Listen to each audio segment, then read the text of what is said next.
Hi friends, welcome to this last video in my brain science series, where we're delving into why it makes sense for singers, voice teachers, and vocal coaches to know a thing or two about neuroscience.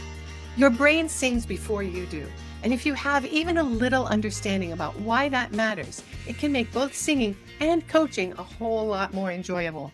Each of these 5 videos gives you information that you can use in your own singing world, and if you're watching these going, yep, that makes sense, okay, this is actually interesting, then you'll want to learn more about neurovocal teacher training and certification.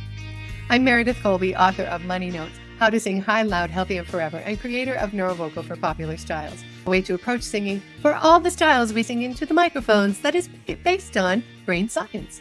I coach singers as well as offering professional training to voice teachers and coaches. The aforementioned neurovocal teacher training and certification is something that I get really excited about. And if you think you might like to be a certified neurovocal coach, then shoot me a DM or go to my site and let's set up a free 30-minute meeting to find out if that would be a good fit. This is the 5th of 5 videos in this series, and so far I have visited upon motor memories, the predictive brain, interoception, and attention. This video is about phonation, which is a fancy word for making sound with your voice. That's the thing about today's subject, though. It's not about making a certain kind of sound. It's not about singing. It's not about talking. It's just phonating, just phonation, making sound with your voice, which seems like it might be pretty boring, but it's actually a pretty big deal.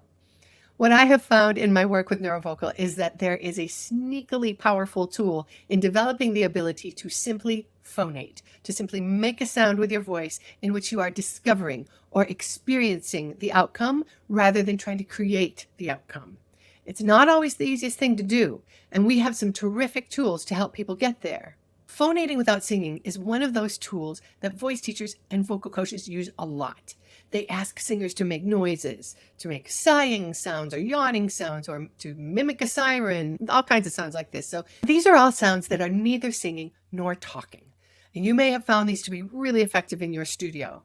They can be effective because they allow the singer to phonate without tapping into a hard and fast motor memory, and without tapping into a motor memory that's all wrapped up in concepts about how singing should sound, or how their singing should sound, specifically.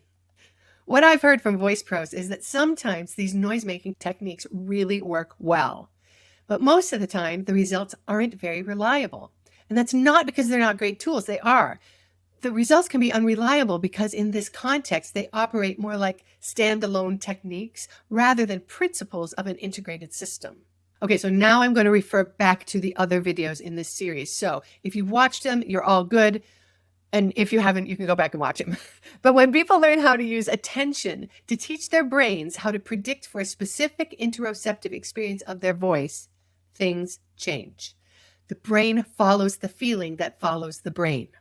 It's a really interesting and exciting process. And when people, I'm referring to people who are vocally normal, meaning that they aren't suffering from an injury or a pathology, okay? They're typical. When typical singers learn how to phonate in this way, it seems to really set their singing free. Sometimes it happens in a week, sometimes it takes a year, usually it's somewhere in between those two. When people access their voice in this way, when they learn how to phonate as a way to experience their own voice, then things happen. You find you can sustain a pitch without thinking that you're singing. You might notice that you're paying attention to how your phonation feels to you rather than judging how it sounds.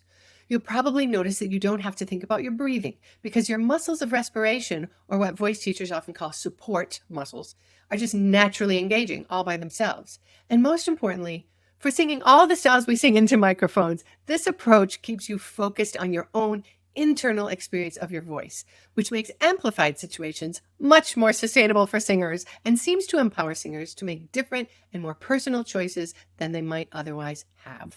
And if that's not enough, we usually find that when we apply neurovocal principles to this way of phonating, it frees the singer up to get past their issues like registration challenges and vocal fatigue.